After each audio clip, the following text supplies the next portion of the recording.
ಓಂ ಶಾಂತಿ. ಇಂದಿನ ದಿನಾಂಕ 14/6/2024. ಪ್ರಾರ್ಥ ಮುರುಳಿ ಬಾಪ್ತಾದ ಮಧುಬನ. ಮಧುರ ಮಕ್ಕಳೇ, ನಿರಂತರ ನೆನಪಿರಲಿ, ನಮ್ಮ ತಂದೆಯೂ ಆಗಿದ್ದಾರೆ, ಶಿಕ್ಷಕನೂ ಆಗಿದ್ದಾರೆ ಮತ್ತು ಸದ್ಗುರುವೂ ಆಗಿದ್ದಾರೆ. ಈ ನೆನಪೇ ಮನ್ಮನಾಭವವಾಗಿದೆ.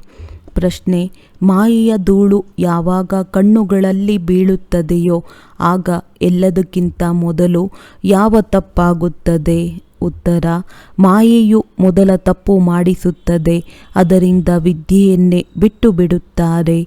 ಭಗವಂತನು ಓದಿಸುತ್ತಾರೆ ಎಂಬುದು ಮರೆತು ಹೋಗುತ್ತದೆ. ತಂದೆಯ ಮಕ್ಕಳೇ ತಂದೆಯ ವಿದ್ಯೆಯನ್ನು ಬಿಟ್ಟು ಬಿಡುತ್ತಾರೆ. ಇದು ಸಹ ಆಶ್ಚರ್ಯದ ಮಾತಾಗಿದೆ. ಇಲ್ಲವೆಂದರೆ ಇದು ಇಂತಹ ಜ್ಞಾನವಾಗಿದೆ. ಇದರಿಂದ ಒಳಗಿಂದೊಳಗೆ ಖುಷಿಯಲ್ಲಿ ನರ್ತಿಸುತ್ತಿರಬೇಕು. ಆದರೆ ಮಾಯೆಯ ಪ್ರಭಾವವೇನೂ ಕಡಿಮೆ ಇಲ್ಲ. ಅದು ವಿದ್ಯೆಯನ್ನೇ ಬಿಡಿಸಿಬಿಡುತ್ತದೆ. ವಿದ್ಯೆಯನ್ನು ಬಿಟ್ಟರೆ ಗೈರು ಹಾಜರಿಯಾಯಿತು. ಓಂ ಶಾಂತಿ. ಆತ್ಮಿಕ ತಂದೆಯು ಕುಳಿತು ಆತ್ಮಿಕ ಮಕ್ಕಳಿಗೆ ತಿಳಿಸುತ್ತಾರೆ. ಯಾರು ಸ್ವಲ್ಪ ಕಡಿಮೆ ತಿಳಿದಿರುವರೋ ಅವರಿಗೆ ತಿಳಿಸಲಾಗುತ್ತದೆ. ಕೆಲವರು ಬಹಳ ಬುದ್ಧಿವಂತರಾಗುತ್ತಾರೆ. ಮಕ್ಕಳಿಗೂ ಗೊತ್ತಿದೆ, ಈ ತಂದೆಯಂತೂ ಬಹಳ ವಿಚಿತ್ರ ತಂದೆಯಾಗಿದ್ದಾರೆ. ಬಲೆ ನೀವು ಇಲ್ಲಿ ಕುಳಿತಿದ್ದೀರಿ, ಆದರೆ ಆಂತರ್ಯದಲ್ಲಿ ತಿಳಿದುಕೊಳ್ಳುತ್ತೀರಿ, ಇವರು ನಮ್ಮ ಬೇಅದ್ದಿನ ಶಿಕ್ಷಕರೂ ಆಗಿದ್ದಾರೆ. ಬೇಅದ್ದಿನ ಶಿಕ್ಷಣವನ್ನು ಕೊಡುತ್ತಾರೆ. ಸೃಷ್ಟಿಯ ಆದಿ ಮಧ್ಯ ಅಂತ್ಯದ ರಹಸ್ಯವನ್ನು ತಿಳಿಸುತ್ತಾರೆ. ವಿದ್ಯಾರ್ಥಿಯ ಬುದ್ಧಿಯಲ್ಲಂತೂ ಇದು ಇರಬೇಕಲ್ಲವೇ? ಇದೇ ಸಂಸ್ಕಾರವನ್ನು ಜೊತೆಯಲ್ಲಿ ಅವಶ್ಯವಾಗಿ ತೆಗೆದುಕೊಂಡು ಹೋಗುತ್ತೀರಿ. ತಂದೆಗೂ ಗೊತ್ತಿದೆ, ಇದು ಹಳೆಯ ಚೀಚಿ ಪ್ರಪಂಚವಾಗಿದೆ. ಇದರಿಂದ ಮಕ್ಕಳನ್ನು ಕರೆದುಕೊಂಡು ಹೋಗಬೇಕು. ಎಲ್ಲಿಗೆ? ಮನೆಗೆ. ಹೇಗೆ ಕನ್ಯೆಯ ವಿವಾಹವಾಗುತ್ತದೆ ಎಂದರೆ ಮಾವನ ಮನೆಯವರು ಬಂದು ಕನ್ಯೆಯನ್ನು ತಮ್ಮ ಮನೆಗೆ ಕರೆದುಕೊಂಡು ಹೋಗುತ್ತಾರೆ. ಈಗ ನೀವಿಲ್ಲಿ ಕುಳಿತಿದ್ದೀರಿ. ತಂದೆಯೂ ತಿಳಿಸುತ್ತಾರೆ. ಮಕ್ಕಳಿಗೆ ಇದು ಆಂತರ್ಯದಲ್ಲಿ ಬರುತ್ತಿರಬಹುದು. ಇವರು ನಮ್ಮ ತಂದೆ, ಬೇಅದ್ದಿನ ತಂದೆಯೂ ಆಗಿದ್ದಾರೆ. ಬೇಅದ್ದಿನ ಶಿಕ್ಷಣವನ್ನು ಕೊಡುತ್ತಾರೆ. ಎಷ್ಟು ಬೇಅದ್ದಿನ ತಂದೆಯೋ ಅಷ್ಟೇ ಬೇಅದ್ದಿನ ಶಿಕ್ಷಣವನ್ನು ಕೊಡುತ್ತಾರೆ. ರಚನೆಯ ಆದಿ ಮಧ್ಯ ಅಂತ್ಯದ ರಹಸ್ಯವು ಮಕ್ಕಳ ಬುದ್ಧಿಯಲ್ಲಿದೆ. ತಿಳಿದಿದೆ. ತಂದೆಯು ಈ ಹಳೆಯ ಪ್ರಪಂಚದಿಂದ ನಮ್ಮನ್ನು ಹಿಂತಿರುಗಿ ಕರೆದುಕೊಂಡು ಹೋಗುತ್ತಾರೆ. ಇದನ್ನು ಆಂತರ್ಯದಲ್ಲಿ ನೆನಪು ಮಾಡುವುದೂ ಸಹ ಮನ್ಮನಾಭವವೇ ಆಗಿದೆ.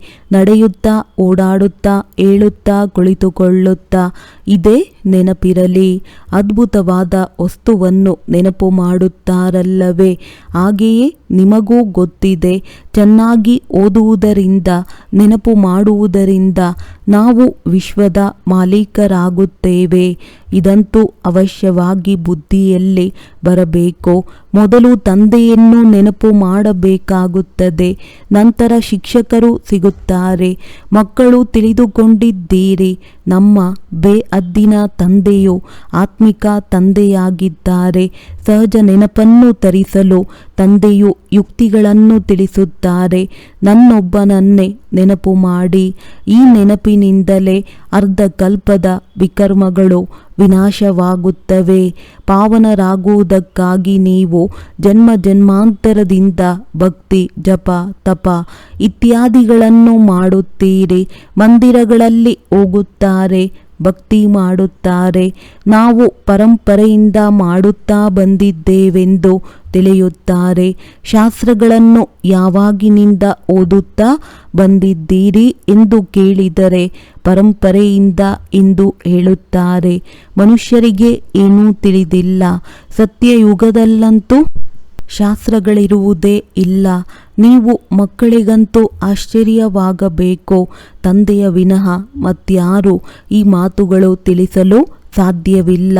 ಇವರು ತಂದೆಯೂ ಆಗಿದ್ದಾರೆ, ಶಿಕ್ಷಕರೂ ಆಗಿದ್ದಾರೆ, ಸದ್ಗುರುವೂ ಆಗಿದ್ದಾರೆ.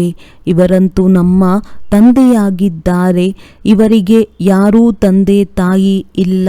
ಶಿವ ತಂದೆಯು ಇಂಥವರ ಮಗುವೆಂದು ಯಾರೂ ಹೇಳಲು ಸಾಧ್ಯವಿಲ್ಲ. ಈ ಮಾತುಗಳು ಬುದ್ಧಿಯಲ್ಲಿ ಪದೇ ಪದೇ ನೆನಪಿರಲಿ. ಇದೇ ಮನ್ಮನಾಭವವಾಗಿದೆ. ತಂದೆಯು ಶಿಕ್ಷಕರಾಗಿ ಓದಿಸುತ್ತಾರೆ, ಆದರೆ ಸ್ವತಃ ಯಾರಿಂದಲೂ ಓದಿಲ್ಲ. ಅವರಿಗೆ ಯಾರೂ ಓದಿಸಿಲ್ಲ. ಅವರು ಜ್ಞಾನ ಸಂಪೂರ್ಣ ಮನುಷ್ಯ ಸೃಷ್ಟಿಗೆ ಬೀಜರೂಪ ಜ್ಞಾನದ ಸಾಗರ ಚೈತನ್ಯವಾಗಿರುವ ಕಾರಣ ಎಲ್ಲವನ್ನೂ ತಿಳಿಸುತ್ತಾರೆ. ಹೇಳುತ್ತಾರೆ, ಮಕ್ಕಳೇ, ನಾನು ಯಾರಲ್ಲಿ ಪ್ರವೇಶವಾಗಿದ್ದೇನೆಯೋ ಅವರ ಮೂಲಕ ನಾನು ನಿಮಗೆ ಆದಿಯಿಂದ ಹಿಡಿದು ಈಗಿನವರೆಗೆ ಎಲ್ಲ ರಹಸ್ಯವನ್ನು ತಿಳಿಸುತ್ತೇನೆ. ಅಂತಿಮದ ರಹಸ್ಯವನ್ನು ಕೊನೆಯಲ್ಲಿ ತಿಳಿಸುತ್ತೇನೆ. ಆ ಸಮಯದಲ್ಲಿ ಈ ಅಂತ್ಯವು ಬರುತ್ತಿದೆ ಎಂದು ನೀವು ತಿಳಿಯುತ್ತೀರಿ. ಕರ್ಮಾತೀತ ಸ್ಥಿತಿಯನ್ನೂ ಸಹ ನಂಬರ್ ವಾರಾಗಿ ತಲುಪುತ್ತಾರೆ. ಅದರ ಚಿಹ್ನೆಗಳನ್ನು ನೋಡುತ್ತೀರಿ. ಹಳೆಯ ಸೃಷ್ಟಿಯ ವಿನಾಶವಂತೂ ಆಗಲೇಬೇಕು. ಇದನ್ನು ಅನೇಕ ಬಾರಿ ನೋಡಿದ್ದೀರಿ ಮತ್ತು ನೋಡುತ್ತಲೇ ಇರುತ್ತೀರಿ. ಹೇಗೆ ಕಲ್ಪದ ಹಿಂದೆ ಓದಿದ್ದೀರೋ ಹಾಗೆಯೇ ಓದುತ್ತೀರಿ. ರಾಜ್ಯವನ್ನು ಪಡೆದಿರಿ, ಮತ್ತೆ ಕಳೆದುಕೊಂಡಿರಿ. ಈಗ ಪುನಃ ಪಡೆಯುತ್ತಿದ್ದೀರಿ. ತಂದೆಯೂ ಸಹ ಪುನಃ ಓದಿಸುತ್ತಿದ್ದಾರೆ. ಇದು ಎಷ್ಟು ಸಹಜವಾಗಿದೆ. ಮಕ್ಕಳು ಸಹ ತಿಳಿಯುತ್ತೀರಿ. ನಾವು ಸತ್ಯ ವಿಶ್ವದ ಮಾಲೀಕರಾಗಿದ್ದೆವು. ಈಗ ಮತ್ತೆ ತಂದೆಯು ಬಂದು ನಮಗೆ ಅಂತಹ ಜ್ಞಾನವನ್ನು ಕೊಡುತ್ತಿದ್ದಾರೆ. ಮನಸ್ಸಿನಲ್ಲಿ ಇಂತಿಂತಹ ವಿಚಾರಗಳು ನಡೆಯಬೇಕೆಂದು ತಂದೆಯು ಸಲಹೆ ನೀಡುತ್ತಾರೆ. ಶಿವ ತಂದೆಯು ನಮ್ಮ ತಂದೆಯೂ ಆಗಿದ್ದಾರೆ, ಶಿಕ್ಷಕರೂ ಆಗಿದ್ದಾರೆ. ಶಿಕ್ಷಕರನ್ನು ಎಂದಾದರೂ ಮರೆಯುತ್ತಾರೆಯೇ? ಶಿಕ್ಷಕರ ಮೂಲಕ ವಿದ್ಯೆಯನ್ನು ಓದುತ್ತಿರುತ್ತಾರೆ. ಕೆಲವು ಮಕ್ಕಳಿಂದ ಮಾಯೆಯು ಬಹಳ ತಪ್ಪುಗಳನ್ನು ಮಾಡಿಸುತ್ತದೆ. ಒಮ್ಮೆಲೆ ಕಣ್ಣುಗಳಿಂದ ಧೂಳನ್ನು ಎರಚಿ ಬಿಡುತ್ತದೆ. ತದನಂತರ ಅವರ ವಿದ್ಯೆಯನ್ನೇ ಬಿಟ್ಟು ಬಿಡುತ್ತಾರೆ. ಸ್ವಯಂ ಭಗವಂತ ಓದಿಸುತ್ತಾರೆ. ಇಂತಹ ವಿದ್ಯೆಯನ್ನೇ ಬಿಟ್ಟು ಬಿಡುತ್ತಾರೆ. ವಿದ್ಯೆಯೇ ಮುಖ್ಯವಾಗಿದೆ. ಅದನ್ನು ಯಾರು ಬಿಡುತ್ತಾರೆ? ತಂದೆಯ ಮಕ್ಕಳೇ ಬಿಡುತ್ತಾರೆ. ಅಂದಾಗ ಮಕ್ಕಳಿಗೆ ತಂದೆಯು ಪ್ರತಿಯೊಂದು ಮಾತಿನ ಜ್ಞಾನವನ್ನು ಕೊಡುತ್ತಾರೆ. ಅಂದ ಮೇಲೆ ಎಷ್ಟೊಂದು ಖುಷಿ ಇರಬೇಕು. ಕಲ್ಪವು ತಿಳಿಸುತ್ತಾರೆ, ಮಕ್ಕಳೇ, ಕೊನೆ ಪಕ್ಷ ಈ ರೀತಿ ನನ್ನನ್ನು ನೆನಪು ಮಾಡಿ. ಕಲ್ಪ ನೀವೇ ತಿಳಿದುಕೊಳ್ಳುತ್ತೀರಿ, ಧಾರಣೆ ಮಾಡುತ್ತೀರಿ. ಇವರಿಗೆ ಯಾರೂ ತಂದೆ ಇಲ್ಲ, ಅವರೇ ಬೇಅದ್ದಿನ ತಂದೆಯಾಗಿದ್ದಾರೆ. ಅಂದ ಮೇಲೆ ವಿಚಿತ್ರ ತಂದೆಯಾದರಲ್ಲವೇ? ನನಗೆ ಯಾರಾದರೂ ತಂದೆ ಇದ್ದಾರೆಯೇ? ತಿಳಿಸಿ. ಶಿವ ತಂದೆಯು ಯಾರ ಮಗು? ಈ ವಿದ್ಯೆಯೂ ಸಹ ವಿಚಿತ್ರವಾಗಿದೆ. ಇದನ್ನು ಈ ಸಮಯದ ಹೊರತು ಮತ್ತೆಂದೂ ಓದಲು ಸಾಧ್ಯವಿಲ್ಲ. ಮತ್ತು ಕೇವಲ ನೀವು ಬ್ರಾಹ್ಮಣರೇ ಓದುತ್ತೀರಿ. ನೀವು ಇದನ್ನು ತಿಳಿದುಕೊಂಡಿದ್ದೀರಿ. ತಂದೆಯನ್ನು ನೆನಪು ಮಾಡುತ್ತಾ ನಾವು ಪಾವನರಾಗಿ ಬಿಡುತ್ತೇವೆ. ಇಲ್ಲವಾದರೆ ಮತ್ತೆ ಶಿಕ್ಷೆಗಳನ್ನು ಅನುಭವಿಸಬೇಕಾಗುತ್ತದೆ. ಗರ್ಭ ಜೈಲಿನಲ್ಲಿಯೇ ಬಹಳ ಶಿಕ್ಷೆಗಳನ್ನು ಅನುಭವಿಸಬೇಕಾಗುತ್ತದೆ ಮತ್ತು ಅಲ್ಲಿ ನ್ಯಾಯಾಲಯವೂ ಸೇರುತ್ತದೆ.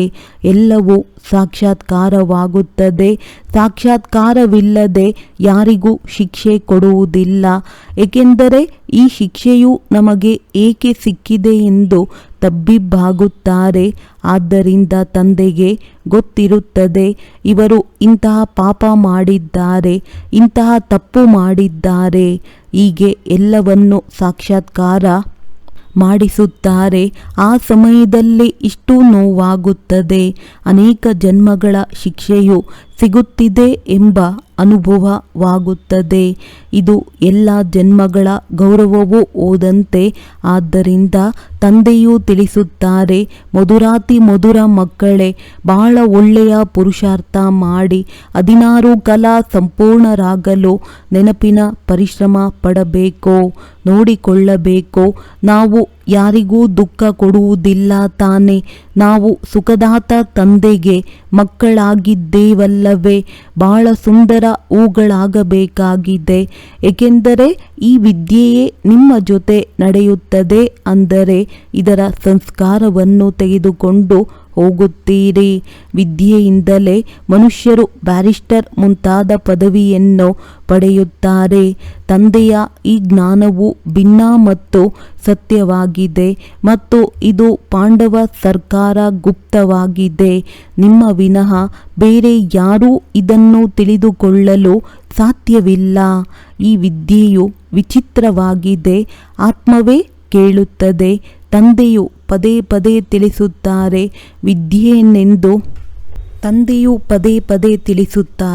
ವಿದ್ಯೆಯನ್ನೆಂದು ಬಿಡಬಾರದು.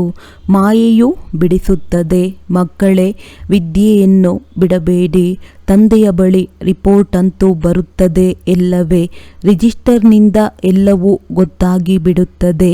ಇವರು ಎಷ್ಟು ದಿನ ಗೈರು ಹಾಜರಿಯಾದರು ಎಂದು ತಿಳಿಯುತ್ತದೆ. ವಿದ್ಯೆಯನ್ನು ಬಿಟ್ಟರೆ ತಂದೆಯನ್ನು ಮರೆತು ಹೋಗುತ್ತಾರೆ. ವಾಸ್ತವದಲ್ಲಿ ಇವರು ಮರೆಯುವಂತಹ ವಸ್ತುವಲ್ಲ. ಏಕೆಂದರೆ ಇವರು ಅದ್ಭುತ ತಂದೆಯಾಗಿದ್ದಾರೆ. ತಿಳುವಳಿಕೆಯನ್ನು ಕೊಡುತ್ತಾರೆ. ಹೇಗೆ ಇದು ಒಂದು ಆಟವಾಗಿದೆ. ಆಟದ ಮಾತನ್ನು ಯಾರಿಗಾದರೂ ತಿಳಿಸಲಿ, ತಕ್ಷಣ ಅದು ನೆನಪಿರುತ್ತದೆ ಎಲ್ಲವೇ? ಅದನ್ನೆಂದು ಮರೆಯುವುದಿಲ್ಲ. ಇವರು ಬ್ರಹ್ಮ ತಮ್ಮ ಅನುಭವವನ್ನು ತಿಳಿಸುತ್ತಾರೆ. ಬಾಲ್ಯತನದಲ್ಲಿಯೇ ವೈರಾಗಿ ವಿಚಾರಗಳಿರುತ್ತಿದ್ದವು. ಹೇಳುತ್ತಿದ್ದರು, ಪ್ರಪಂಚದಲ್ಲಂತೂ ಬಹಳ ದುಃಖವಿದೆ. ಈಗ ನನ್ನ ಬಳಿ ಕೇವಲ 10,000 ರೂಗಳಾಗಿ ಬಿಟ್ಟರೆ ಅದಕ್ಕೆ 50 ರೂಪಾಯಿ ಬಡ್ಡಿ ಸಿಗುತ್ತದೆ. ಇಷ್ಟೇ ಸಾಕು, ಸ್ವತಂತ್ರವಾಗಿರುತ್ತೇನೆ. ಮನೆಯನ್ನು ಸಂಭಾಲನೆ ಮಾಡುವುದು ಕಷ್ಟವಿದೆ. ಆದ್ದರಿಂದ ಇದೇನೂ ಬೇಡ ಎಂದುಕೊಂಡೆನು. ಆದರೆ ಸೌಭಾಗ್ಯ ಸುಂದರಿ ಎಂಬ ಚಲನ ಚಿತ್ರವನ್ನು ನೋಡಿದೆನಷ್ಟೇ. ವೈರಾಗ್ಯದ ಮಾತುಗಳೆಲ್ಲವೂ ಹೊರಟು ಹೋಯಿತು. ವಿವಾಹ ಮಾಡಿಕೊಳ್ಳೋಣವೆಂದು ಸಂಕಲ್ಪ ಬಂದಿತು. ಮಾಯೆಯು ಒಂದೇ ಏಟನ್ನು ಕೊಟ್ಟು ಬಿಟ್ಟಿತು. ಎಲ್ಲವನ್ನು ಸಮಾಪ್ತಿ ಮಾಡಿಬಿಟ್ಟೆನು. ಆದ್ದರಿಂದ ಈಗ ತಂದೆಯು ತಿಳಿಸುತ್ತಾರೆ, ಮಕ್ಕಳೇ, ಇದಂತೂ ಪ್ರಪಂಚವೇ ನರಕವಾಗಿದೆ ಮತ್ತು ಇದರಲ್ಲಿಯೂ ಈ ಸಿನಿಮಾಗಳೆಲ್ಲವೂ ಇದೆ. ನರಕವಾಗಿದೆ. ಇದನ್ನು ನೋಡುವುದರಿಂದಲೇ ಎಲ್ಲರ ವೃತ್ತಿ ಕೆಟ್ಟು ಹೋಗುತ್ತದೆ. ಪತ್ರಿಕೆಗಳಲ್ಲಿ ಓದುತ್ತಾರೆ. ಅದರಲ್ಲಿ ಒಳ್ಳೊಳ್ಳೆ ಸ್ತ್ರೀಯರ ಚಿತ್ರಗಳನ್ನು ನೋಡಿದಾಗ ಈ ಸಿನಿಮಾಗಳನ್ನು, ಭಾವಚಿತ್ರಗಳನ್ನು ನೋಡುತ್ತಾರೆಂದರೆ ವೃತ್ತಿಯು ಅದರ ಕಡೆ ಹೊರಟು ಹೋಗುತ್ತದೆ. ಇವರು ಬಹಳ ಸುಂದರವಾಗಿದ್ದಾರೆ. ಬುದ್ಧಿಯಲ್ಲಿ ಬಂದಿತಲ್ಲವೇ? ವಾಸ್ತವದಲ್ಲಿ ಈ ಸಂಕಲ್ಪವು ನಡೆಯಬಾರದು. ತಂದೆಯು ತಿಳಿಸುತ್ತಾರೆ, ಈ ಪ್ರಪಂಚವೇ ಸಮಾಪ್ತಿಯಾಗುವುದಿದೆ. ಆದ್ದರಿಂದ ನೀವು ಮತ್ತೆಲ್ಲವನ್ನು ಮರೆತು ನನ್ನೊಬ್ಬನನ್ನೇ ನೆನಪು ಮಾಡಿ ಇಂತಹ ಚಿತ್ರಗಳು ಮೊದಲಾದವುಗಳನ್ನು ಏಕೆ ನೋಡುತ್ತೀರಿ? ಇವೆಲ್ಲ ಮಾತುಗಳು ಸ್ಥಿತಿಯನ್ನು ಕೆಳಗೆ ತರುತ್ತವೆ.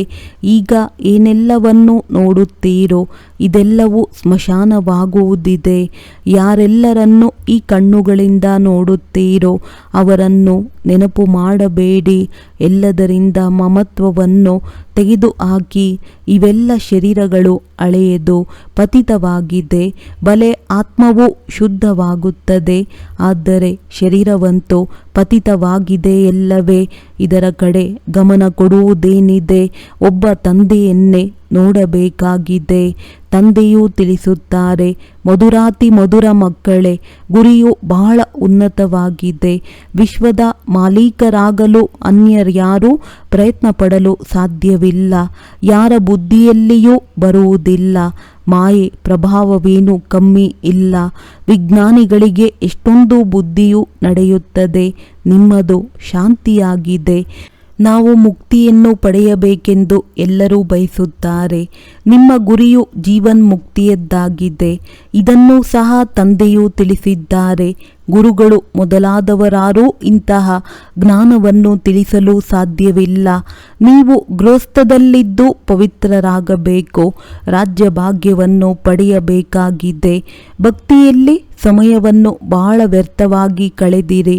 ನಾವು ಎಷ್ಟೊಂದು ತಪ್ಪುಗಳನ್ನು ಮಾಡಿದೆವೆಂದು ಈಗ ತಿಳಿಯುತ್ತೀರಿ. ತಪ್ಪುಗಳನ್ನು ಮಾಡುತ್ತಾ ಮಾಡುತ್ತಾ ಬುದ್ಧಿಹೀನರು ಸಂಪೂರ್ಣ ಕಲ್ಲು ಬುದ್ಧಿಯವರಾಗಿ ಬಿಟ್ಟಿದ್ದೀರಿ. ನಿಮ್ಮಲ್ಲಿ ವಿಚಾರ ಬರುತ್ತದೆ. ಇದಂತೂ ಬಹಳ ಅದ್ಭುತವಾದ ಜ್ಞಾನವಾಗಿದೆ. ಇದರಿಂದ ನಾವು ಹೇಗಿದ್ದವರು ಏನಾಗಿ ಬಿಡುತ್ತೇವೆ. ಕಲ್ಲು ಬುದ್ಧಿಯವರಿಂದ ಪಾರಸ ಬುದ್ಧಿಯವರಾಗುತ್ತೇವೆ. ನಮ್ಮ ತಂದೆಯು ಬೇಅದ್ದಿನ ತಂದೆಯಾಗಿದ್ದಾರೆ. ಅವರಿಗೆ ಯಾರೂ ತಂದೆ ಇಲ್ಲ. ಅವರು ಶಿಕ್ಷಕರಾಗಿದ್ದಾರೆ. ಅವರಿಗೆ ಯಾರೂ ಶಿಕ್ಷಕರಿಲ್ಲ ಎಂದು ನಿಮಗೆ ಖುಷಿಯ ನಶೆಯೂ ಏರುತ್ತದೆ. ಇದಕ್ಕೆ ಮನುಷ್ಯರು ಅವರು ಎಲ್ಲಿಂದ ಕಲಿತರು ಎಂದು ಹೇಳಿ ಆಶ್ಚರ್ಯಚಕಿತರಾಗುತ್ತಾರಲ್ಲವೇ. ಅನೇಕರು ಇವರಂತೂ ಯಾರೋ ಗುರುಗಳಿಂದ ಕಲಿತಿದ್ದಾರೆಂದು ತಿಳಿಯುತ್ತಾರೆ. ಅಂದಾಗ ಗುರುಗಳಿಗೆ ಅನ್ಯ ಶಿಷ್ಯರು ಇರುತ್ತಾರಲ್ಲವೇ. ಕೇವಲ ಒಬ್ಬ ಶಿಷ್ಯನಿರುತ್ತಾನೆಯೇ? ಗುರುಗಳಿಗೆ ಅನೇಕ ಶಿಷ್ಯರಿರುತ್ತಾರೆ. ಅಗಾಂಕಾನ ಗುರುಗಳನ್ನು ನೋಡಿ ಎಷ್ಟೊಂದು ಜನ ಶಿಷ್ಯರಿದ್ದಾರೆ. ಆ ಗುರುಗಳಿಗಾಗಿ ಶಿಷ್ಯರಿಗೆ ಮನಸ್ಸಿನಲ್ಲಿ ಎಷ್ಟೊಂದು ಭಾವನೆ ಇರುತ್ತದೆ. ಅವರನ್ನು ವಜ್ರಗಳಲ್ಲಿ ತುಲಭಾರ ಮಾಡುತ್ತಾರೆ. ಹಾಗಾದರೆ ನೀವು ಇಂತಹ ಸದ್ಗುರುವನ್ನು ಯಾವುದರಲ್ಲಿ ತುಲಭಾರ ಮಾಡುತ್ತೀರಿ?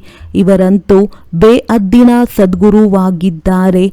ಇವರ ಭಾರವು ಎಷ್ಟಿದೆ? ಒಂದು ವಜ್ರದ ಭಾರವು ಹಾಕುವಂತಿಲ್ಲ.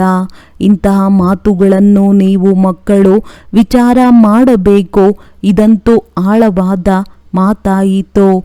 ಬಲೆ ಈಶ್ವರ ಎಂದು ಎಲ್ಲರೂ ಹೇಳುತ್ತಿರುತ್ತಾರೆ. ಆದರೆ ಅವರು ತಂದೆ, ಶಿಕ್ಷಕ, ಗುರುವೂ ಆಗಿದ್ದಾರೆಂದು ತಿಳಿದುಕೊಳ್ಳುವುದಿಲ್ಲ. ಇವರಂತೂ ಸಾಧಾರಣ ರೀತಿಯಲ್ಲಿ ಕುಳಿತಿರುತ್ತಾರೆ.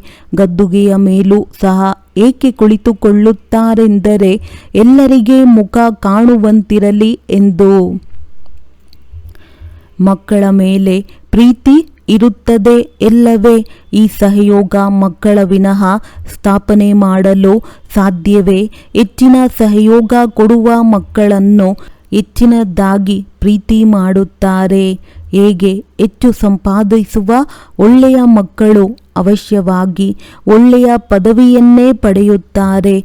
ಅವರ ಪ್ರತಿ ಪ್ರೀತಿ ಇರುತ್ತದೆ.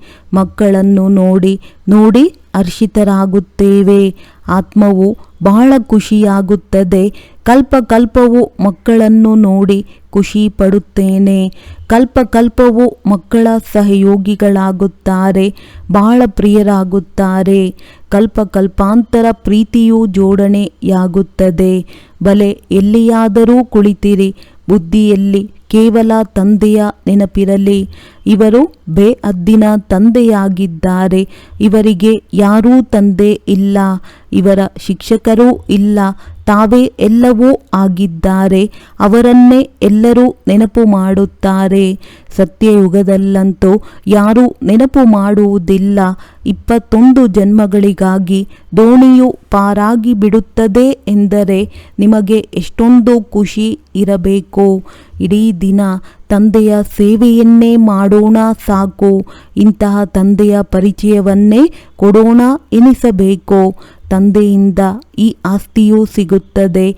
ತಂದೆಯು ನಮಗೆ ರಾಜಯೋಗವನ್ನು ಕಲಿಸುತ್ತಾರೆ ಮತ್ತು ಎಲ್ಲರನ್ನೂ ಜೊತೆಯೂ ಕರೆದುಕೊಂಡು ಹೋಗುತ್ತಾರೆ. ಇಡೀ ಚಕ್ರವು ಬುದ್ಧಿಯಲ್ಲಿದೆ. ಇಂತಹ ಚಕ್ರವನ್ನು ಯಾರೂ ಮಾಡಲು ಸಾಧ್ಯವಿಲ್ಲ. ಇದರ ಅರ್ಥವು ಯಾರಿಗೂ ಗೊತ್ತಿಲ್ಲ.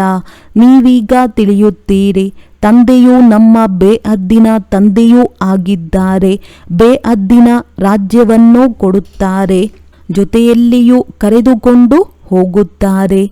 ನೀವು ಹೀಗೆ ತಿಳಿಸುತ್ತೀರೆಂದರೆ ಆಗ ಯಾರು ಸರ್ವವ್ಯಾಪಿ ಎಂದು ಹೇಳಲು ಸಾಧ್ಯವಿಲ್ಲ.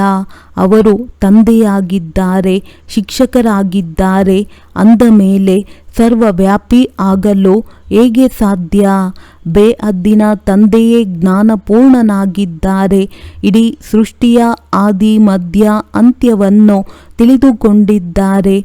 ತಂದೆ ಮಕ್ಕಳಿಗೂ ತಿಳಿಸುತ್ತಾರೆ, ಮಕ್ಕಳೇ, ವಿದ್ಯೆಯನ್ನು ಮರೆಯಬೇಡಿ. ಇದು ಬಹಳ ದೊಡ್ಡ ವಿದ್ಯೆಯಾಗಿದೆ.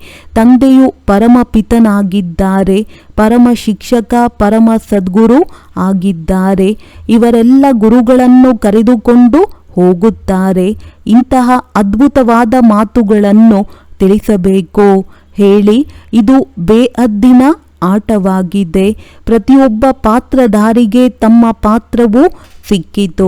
ಬೇಹದ್ದಿನ ತಂದೆಯಿಂದ ನಾವೇ ಬೇಹದ್ದಿನ ರಾಜ್ಯ ಭಾಗ್ಯವನ್ನು ಪಡೆಯುತ್ತೇವೆ. ನಾವೇ ಮಾಲೀಕರಾಗಿದ್ದೆವು. ಸತ್ಯಯುಗವಿತ್ತು, ಈಗ ಪುನಃ ಸ್ಥಾಪನೆಯಾಗುವುದು. ಕೃಷ್ಣನು ಹೊಸ ಪ್ರಪಂಚದ ಮಾಲೀಕನಾಗಿದ್ದನು, ಈಗ ಹಳೆಯ ಪ್ರಪಂಚವಾಗಿದೆ. ಇದರ ನಂತರ ಅವಶ್ಯವಾಗಿ ಹೊಸ ಪ್ರಪಂಚದ ಮಾಲೀಕರಾಗುವರು. ಚಿತ್ರದಲ್ಲಿಯೂ ಸ್ಪಷ್ಟವಾಗಿದೆ, ನಿಮಗೂ ಗೊತ್ತಿದೆ. ಈಗ ನಮ್ಮ ಕಾಲುಗಳು ನರಕದ ಕಡೆ, ಮುಖವು ಸ್ವರ್ಗದ ಕಡೆ ಇರುತ್ತದೆ. ಅದೇ ನೆನಪಿರುತ್ತದೆ. ಹೀಗೆ ನೆನಪು ಮಾಡುತ್ತಾ ಮಾಡುತ್ತಾ ಅಂತ್ಯಮತಿ ಸೋಗತಿಯಾಗುವುದು. ಎಷ್ಟು ಒಳ್ಳೊಳ್ಳೆಯ ಮಾತುಗಳಿವೆ, ಇದರ ಸ್ಮರಣೆ ಮಾಡಬೇಕು. ಒಳ್ಳೆಯದು. ಮಧುರಾತಿ ಮಧುರ ಅಗಲಿ ಮರಳಿ ಸಿಕ್ಕಿರುವಂತಹ ಮಕ್ಕಳಿಗೆ ಪ್ರೀತಿಯ ಮಾತ್ಪಿತಾ ಬಾಪ್ದಾದಾರವರ ನೆನಪು, ಪ್ರೀತಿ ಹಾಗೂ ಸುಪ್ರಭಾತ. ಆತ್ಮೀಯ ಮಕ್ಕಳಿಗೆ ಆತ್ಮೀಯ ತಂದೆಯ ನಮಸ್ತೆ. ಧಾರಣೆಗಾಗಿ ಮುಖ್ಯ ಸಾರ. ಈ ಕಣ್ಣುಗಳಿಂದ ಏನೆಲ್ಲವೋ ಕಾಣಿಸುತ್ತಿದೆಯೋ ಅದೆಲ್ಲದರಿಂದ ಮಮತ್ವವನ್ನು ಕಳೆಯಬೇಕು. ಒಬ್ಬ ತಂದೆಯನ್ನೇ ನೋಡಬೇಕು. ವೃತ್ತಿಯನ್ನು ಶುದ್ಧ ಮಾಡಿಕೊಳ್ಳಲು ಈ ಚೀಚಿ ಶರೀರದ ಕಡೆ ಸ್ವಲ್ಪವೂ ಗಮನ ಹೋಗಬಾರದು. ತಂದೆಯು ಯಾವ ಭಿನ್ನ ಮತ್ತು ಸತ್ಯ ಜ್ಞಾನವನ್ನು ತಿಳಿಸುತ್ತಾರೆಯೋ ಅದನ್ನು ಬಹಳ ಚೆನ್ನಾಗಿ ಓದಬೇಕು ಮತ್ತು ಓದಿಸಬೇಕು. ವಿದ್ಯಾಭ್ಯಾಸವನ್ನೆಂದು ತಪ್ಪಿಸಬಾರದು. ವರದಾನ: ಶಾಂತಿಯ ಶಕ್ತಿಯ ಪ್ರಯೋಗದ ಮೂಲಕ ಕಾರ್ಯದಲ್ಲಿ ಸಹಜ ಸಫಲತೆಯನ್ನು ಪ್ರಾಪ್ತಿ ಮಾಡಿಕೊಳ್ಳುವಂತಹ ಪ್ರಯೋಗಿ ಆತ್ಮಭವ. ಈಗ ಸಮಯದ ಪರಿವರ್ತನೆಯ ಅನುಸಾರವಾಗಿ ಶಾಂತಿಯ ಶಕ್ತಿಯ ಸಾಧನವನ್ನು ಪ್ರಯೋಗದಲ್ಲಿ ತರುವಂತಹ ಪ್ರಯೋಗಿ ಆತ್ಮನಾಗಿರಿ. ಹೇಗೆ ವಾಣಿಯ ಮೂಲಕ ಆತ್ಮರಲ್ಲಿ ಸ್ನೇಹದ ಸಹಯೋಗದ ಭಾವನೆಯನ್ನು ಉತ್ಪನ್ನ ಮಾಡುತ್ತೀರಿ, ಇಂತಹ ಶುಭ ಭಾವನೆ ಸ್ನೇಹದ ಭಾವನೆಯ ಸ್ಥಿತಿಯಲ್ಲಿ ಸ್ಥಿತರಾಗಿದ್ದು ಅವರಲ್ಲಿ ಶ್ರೇಷ್ಠ ಭಾವನೆಯನ್ನು ಉತ್ಪನ್ನ ಮಾಡಿರಿ. ಹೇಗೆ ದೀಪವು ದೀಪವನ್ನು ಬೆಳಗಿಸುತ್ತದೆ, ಹಾಗೆಯೇ ತಮ್ಮ ಶಕ್ತಿಶಾಲಿ ಶುಭ ಭಾವನೆಯು ಅನ್ಯರಲ್ಲಿ ಸರ್ವಶ್ರೇಷ್ಠ ಭಾವನೆಯನ್ನು ಉತ್ಪನ್ನ ಮಾಡಿಸುತ್ತದೆ. ಈ ಶಕ್ತಿಯಿಂದ ಸ್ಥೂಲ ಕಾರ್ಯದಲ್ಲಿಯೂ ಬಹಳ ಸಹಜವಾಗಿ ಸಫಲತೆಯನ್ನು ಪ್ರಾಪ್ತಿ ಮಾಡಿಸುತ್ತದೆ. ಕೇವಲ ಇದನ್ನು ಪ್ರಯೋಗ ಮಾಡಿ ನೋಡಿರಿ. ಸ್ಲೋಗನ್: ಸರ್ವರ ಪ್ರಿಯರಾಗಬೇಕೆಂದರೆ ಅರಳಿರುವ ಆತ್ಮಿಕ ಗುಲಾಬಿಯಾಗಿರಿ, ಮುದುಡಿರುವ ಗುಲಾಬಿಯಲ್ಲ. ಒಳ್ಳೆಯದು. ಓಂ ಶಾಂತಿ.